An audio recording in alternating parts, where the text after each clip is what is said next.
They sparkled on the hands of queens, princesses, and duchesses, dazzling the world. But these were never just ornaments.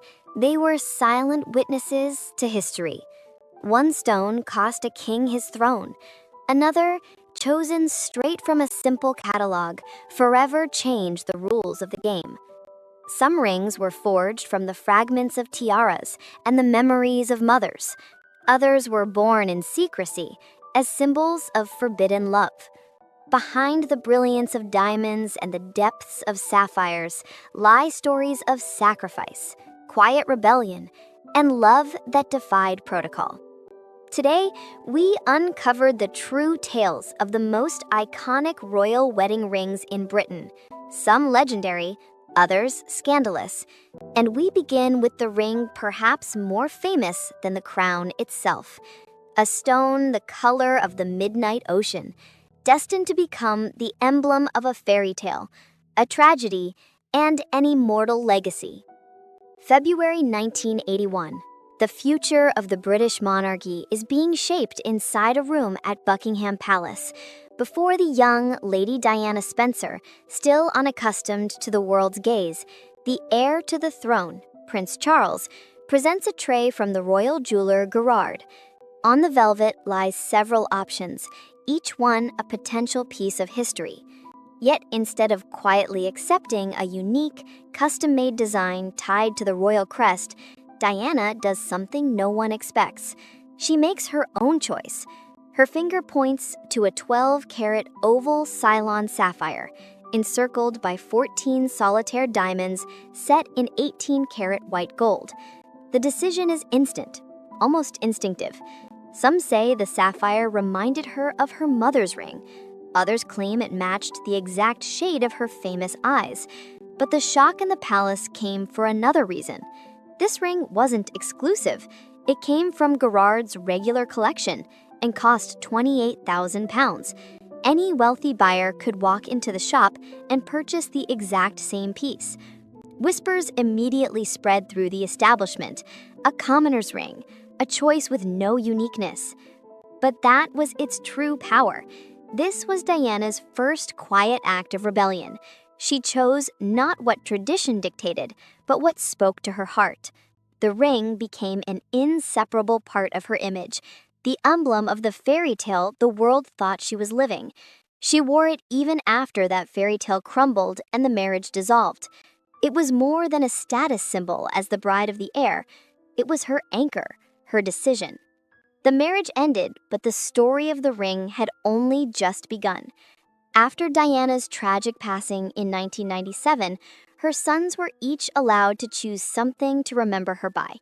William, the elder, took her Cartier gold watch. Harry, the younger, chose the sapphire ring. Years later, when William was ready to propose to his beloved Kate Middleton, something happened that revealed the depth of brotherly loyalty. Harry, without hesitation, gave up the heirloom. He wanted their mother's ring to rest on the hand of the future Queen of England so that Diana herself would be present in that defining moment.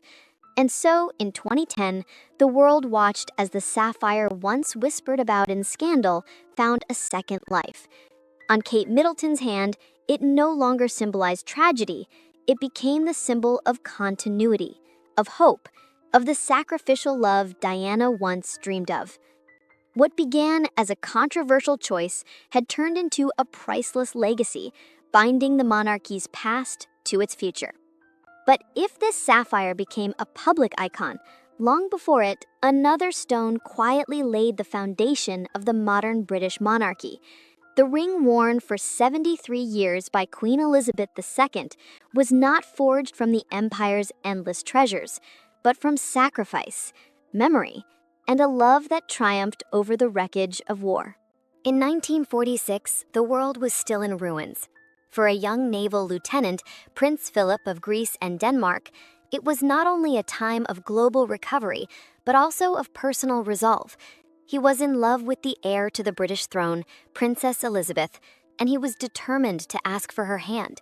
Yet behind his lofty title lay near poverty. Exiled from his homeland, he had no fortune, no estates. What could he possibly offer the future queen? The answer came from his mother, Princess Alice of Battenberg. This remarkable woman, who had survived revolutions, exile, and personal tragedy, possessed one final treasure: a tiara gifted to her on her wedding day by the last Russian emperor and empress, Nicholas II and Alexandra Feodorovna. That gesture carried the full weight of the 20th century. Diamonds from a fallen dynasty of Romanovs were to give birth to a new era for the House of Windsor. Without hesitation, Princess Alice gave the tiara to her son. At the London workshop of Philip Antrobus Ltd., the stones were carefully removed. From Philip's own sketch, a ring was created, a dazzling 3-carat round-cut diamond set in platinum, flanked by 10 smaller stones. The design was elegant yet modern, a reflection of a new, more restrained post-war age. But the story didn't end there. With tender foresight and practicality, Philip used the remaining diamonds from the tiara to commission a wedding gift for Elizabeth, a broad, geometric bracelet. She wore it throughout her life.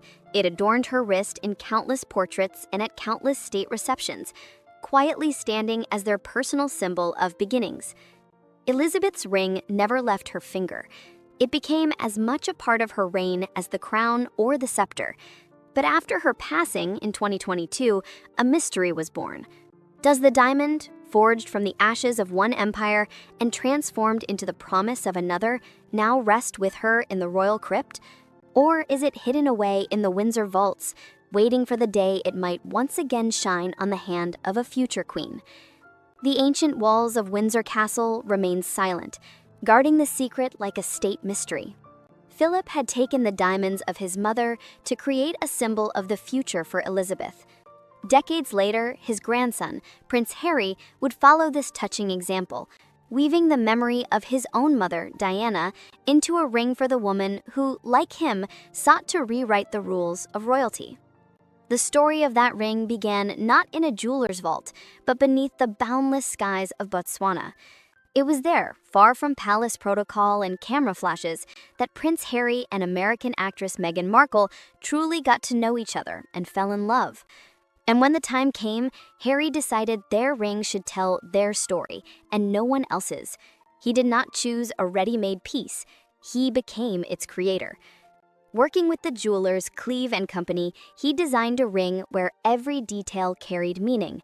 Like Queen Sophie's ring long before, it was a trilogy, but with a completely different spirit. The central stone, a large cushion-cut diamond, was one Harry had personally brought back from Botswana. It was not just a jewel, but a fragment of shared memory, a symbol of the place where their bond began. On either side, he placed 2 smaller diamonds from the personal collection of his mother, Princess Diana. In this way, he fulfilled what he had often said, that he wanted his mother to be with them on this crazy journey. A setting of yellow gold, Meghan's favorite, completed the piece, making the ring not just a royal emblem, but a deeply personal gift.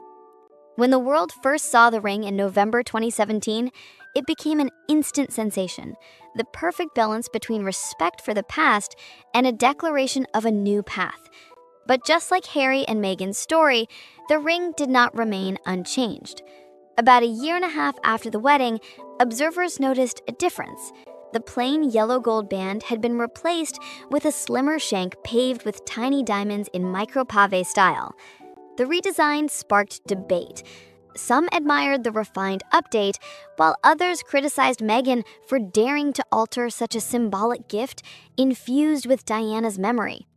Harry and Meghan fought for their independence while remaining, in some ways, bound to the family. Yet nearly a century before them, another royal romance shook the monarchy to its core, and its symbol was a ring bought at the cost of an empire itself. 1936. Britain held its breath. On the throne for only a few months, King Edward VIII, the Playboy King, was the talk of the nation, but not for his politics, for his heart. It belonged entirely to one woman, Wallis Simpson. Elegant, witty, and self-assured, the American woman had just one fatal flaw in the eyes of the monarchy. She was twice divorced and her second divorce was not yet finalized. For the British Empire, for the government, and most of all for the Church of England, of which the king himself was the head, such a union was unthinkable. The king could not marry a divorced woman. Edward faced a choice no British monarch had ever faced before: the throne or love. His answer was not given in Parliament, but in silence, expressed in the language of precious stones. On October 27, 1936, the day Wallace's divorce was officially granted, he proposed. And the ring he offered was as unconventional and defiant as their union itself.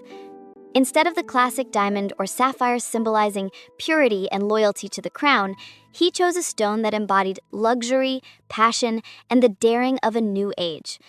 It was a colossal rectangular emerald weighing 19.77 carats, purchased from Cartier.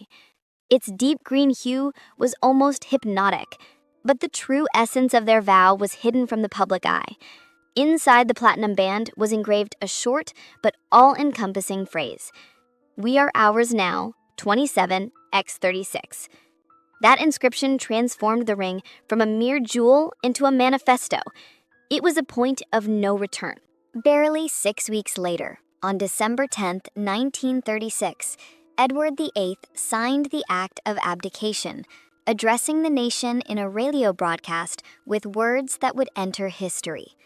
"I have found it impossible to carry the heavy burden of responsibility and to discharge my duties as king without the help and support of the woman I love." But if Edward VIII sacrificed everything for love, the Queen's younger sister, Princess Margaret, spent her life trying to balance duty and desire.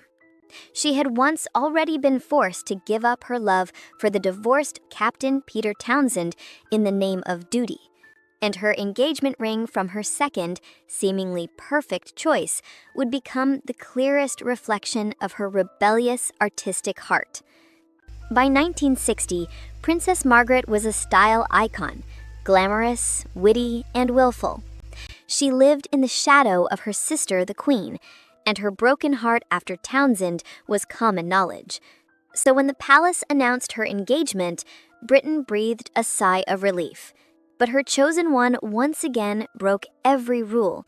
He was no prince, no aristocrat, but Anthony Armstrong Jones, a fashionable society photographer and a fixture of London's bohemian world, a commoner. Their romance was a whirlwind of passion and art, and the ring he gave her was its perfect embodiment. Anthony, an artist to the core, did not go to a royal jeweler for a ready-made piece. He designed it himself, turning the ring into a personal dedication to his muse. He rejected traditional sapphires and diamonds. For Margaret's fiery, passionate spirit, he chose a central stone that spoke her language, a ruby, a gem the color of blood and wine, symbol of untamed vitality. But the true secret was in the design. Anthony ordered that the diamonds encircling the ruby be cut and set in such a way that the entire composition resembled a rosebud about to bloom. This choice was no accident. Margaret's second given name at birth was Rose. Thus, the ring became more than a jewel. It was a portrait in gemstones, a love letter only they could fully understand. It was not a symbol of dynastic union or state duty. It was an artifact of their private bohemian world, where she was not just a princess, but a woman named Rose. Their engagement was kept secret until Queen Elizabeth gave birth to Prince Andrew, adding a layer of intrigue and mystery to their story. Margaret's ruby was unique, but almost 30 years later, another, spare Prince Andrew would choose the same fiery stone to reflect the character of his bride, beginning a new jewel tradition in the House of York.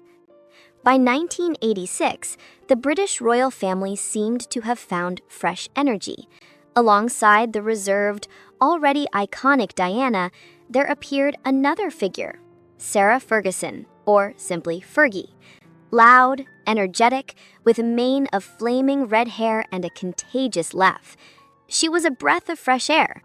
Her romance with the Queen's favorite son, Prince Andrew, was swift and passionate, and the ring he gave her perfectly captured her spirit. Working with Gerard, Andrew created a ring that instantly became legendary. He set aside the now traditional sapphires and chose instead a rare Burmese oval ruby. Its shade of pigeon's blood was more than a jewel, it was a compliment. Andrew later admitted he chose it because the ruby reminded him of Sarah's hair. Around this fiery heart, he placed 10 sparkling diamonds, forming a design like a blazing flower or an exploding star. The ring was bold, bright, and unforgettable, just like the Duchess of York herself. Decades passed. Andrew and Sarah's marriage ended, but their bond as parents remained strong. And when their younger daughter, Princess Eugenie, announced her engagement to Jack Brixbank in 2018, the world gasped. The ring on her finger looked strikingly familiar. The shape, the style, the diamond halo around the central stone, all of it was a clear homage, a tribute to her mother's famous ring. But at its heart lay a unique secret. It was not a ruby. It was one of the rarest and most coveted gems in the world, a Padparaja sapphire. This stone, whose name in Sinhalese means lotus blossom, glows with a rare pink-orange hue, reminiscent of a sunset sky. Rarer than rubies or emeralds, each Padparaja is utterly unique. Eugenie's fiancé Jack later explained his choice, adding another layer of romance. "I found this stone and immediately knew it was for you. It changes color in different light, just like Eugenie." Thus, history came full circle. Eugenie had not copied her mother's ring, she had reimagined it. She kept the form and the family's aesthetic, but chose a stone that was rare, modern, and told the story of her own love. The York's fiery legacy did not fade. It transformed into the delicate, rare radiance of a lotus blossom. Love stories in the royal family are rarely simple. The York's marriage was full of highs and lows, but perhaps no ring symbolizes such a long and thorny road to acceptance as the one now worn by Queen Camilla. For decades, she was known as the third person in the marriage, the shadow cast over Charles and Diana's fairy tale. Camilla Parker Bowles endured years of public scorn and relentless press attention. So when, in 2005, nearly 35 years after their first meeting, Prince Charles finally had the chance to propose, the choice of ring carried enormous weight. It could not simply be a beautiful jewel, it had to be a statement. And Charles made the boldest move possible. He did not commission something new. He went into the family vault and chose not just a treasure, but a fortress of legitimacy. The ring he gave to Camilla was a platinum Art Deco masterpiece. At its center shone a flawless 5-carat emerald-cut diamond, flanked by 6 baguette-cut diamonds. Art Deco, with its clean, confident lines, symbolized maturity and timeless elegance.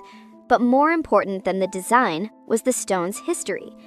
This ring had once belonged to one of the most beloved and respected royals of the 20th century, Queen Elizabeth, the Queen Mother. By placing his grandmother's diamond on Camilla's hand, Charles did more than propose. He made a strategic and symbolic gesture. It was as if he were saying to the nation and to his family, "This woman is not an outsider. She is part of our heritage. My grandmother would have welcomed her." It was a silent act that gave Camilla the protection and recognition no official title could. The Queen Mother's diamond on Camilla's hand became a symbol of second chances, proof that sometimes the strongest unions are the ones that waited the longest. But if Camilla's ring represents the long road to public acceptance, the Queen's only daughter, Princess Anne, always chose a different path, one of quiet resilience and steady service. Her story is told not with one ring, but with 2 sapphires, each marking a very different stage of her life. Princess Anne, the Princess Royal, never sought the spotlight. Known for her work ethic, pragmatism, and near allergic reaction to sentimentality, she has always been the monarchy's workhorse. Her engagement rings, like Anne herself, are devoid of extravagance, yet they narrate a journey from public duty to personal choice. In 1973, when Anne married Captain Mark Phillips, the nation expected a royal fairy tale. The ring she received fit that expectation perfectly. Commissioned from Gerard, the royal jeweler, it embodied classic elegance, a large oval sapphire of deep blue flanked by 2 diamonds. It was traditional, safe, and exactly the right choice for the daughter of the monarch entering a marriage under the world's watchful eyes. That marriage ended, and nearly 2 decades later, in 1992, Princess Anne found happiness again with Commander, now Vice Admiral, Timothy Lawrence. Their wedding was the complete opposite of her first, a modest private ceremony in a small Scottish church, and the ring he gave her reflected this new, deliberate chapter. Anne once again chose a sapphire, affirming her loyalty to a stone long associated with wisdom and royal blood. But here the resemblance stopped. The second ring held a cabochon sapphire, a smooth, polished gem with no sharp facets, glowing quietly from within rather than sparkling outwardly. Accented by 3 tiny diamonds on each side, it was the epitome of restraint and practicality. Anne had always been known for her unshakable sense of duty, and over time that same quality, quiet, steadfast service to the crown, was also seen in the wife of the Queen's youngest son, Sophie.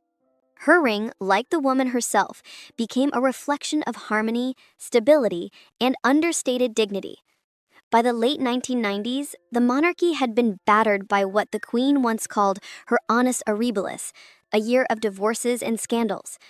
Against that backdrop, the union of Prince Edward and Sophie Rhys-Jones, a successful PR executive, felt like a breath of fresh air. Their long, steady courtship culminated in an engagement in 1999 that promised not drama, but a safe harbor. The ring Edward chose was the perfect symbol of that promise. Crafted by Asprey and Gerard, it wasn't meant to shock with size or extravagance. Instead, it spoke the timeless language of jewelry design. It was a trilogy ring, one of the most romantic and symbolic styles in history. At its center lay a flawless 2-carat oval diamond, its classic shape symbolizing eternity. But the secret was in the details. On either side of the central stone, Edward placed 2 smaller diamonds cut in the shape of hearts, a tender, unmistakable nod to their love. The symbolism of the trilogy is simple yet profound. 3 stones representing the couple's past, present, and future. It was a promise of a long journey together, offered at a moment when the family desperately needed stability. Presenting the ring to the press, Prince Edward quipped, "If the sun catches it, you'll need your sunglasses." Sophie's ring became a lasting emblem of quiet, confident love. But if Sophie's classic trilogy reflects eternal values, the new generation of Windsors has shown a desire not only to honor tradition, but to shape their own, weaving history into modern design. And no one has done this more gracefully than Princess Beatrice. The elder daughter of Prince Andrew and Sarah Ferguson, Beatrice has always had a keen sense of style. Her fiancé, property developer and designer Edoardo Mapelli Mazzi, shared her passion for art. So when he decided to propose in 2019, it was clear this would not be a simple purchase of a ring, it would be a creative act. Instead of turning to the traditional royal jewelers, Edoardo sought out contemporary British designer Sean Lean, known for his bold, almost sculptural creations.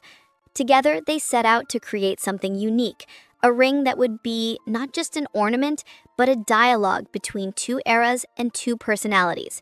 The result was a masterpiece that harmoniously combined both their tastes. Edoardo's love of clean lines and Art Deco geometry found expression in tapered, baguette-cut diamonds flanking the central stone. Meanwhile, Beatrice's affection for romance and the intricate details of the Victorian era shone through in the classic platinum setting with 6 delicate claws embracing the central diamond. The central stone, a flawless, ethically sourced 2.5-carat round diamond from Botswana, became a symbol of their modern outlook. Thus, Princess Beatrice's ring is neither an heirloom passed down through generations nor a standard catalog design. It is a work of art, born of collaboration and love. It represents the fusion of 2 worlds, old and new, masculine and feminine, Art Deco and Victorian. It is the physical embodiment of a modern partnership where personal stories matter as much as centuries-old traditions, and where a couple doesn't simply inherit history, but confidently create their own. Zara, Princess Anne's daughter, is a unique figure within the royal family. By her mother's decision, she does not carry the title of Her Royal Highness, which gave her the freedom to build her own career. And she did so brilliantly, becoming a world champion and Olympic silver medalist in equestrian eventing.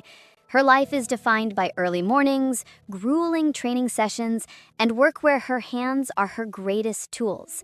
Her chosen partner, England rugby captain Mike Tindall, understood the demands of professional sport better than anyone. So, when he proposed in 2010, he thought not only about beauty but also about practicality. The ring he presented was stunning, a large solitaire diamond at its center, set on a platinum band that split into two and was encrusted with pave-set diamonds. It was bold, modern, and undoubtedly worthy of the Queen's granddaughter.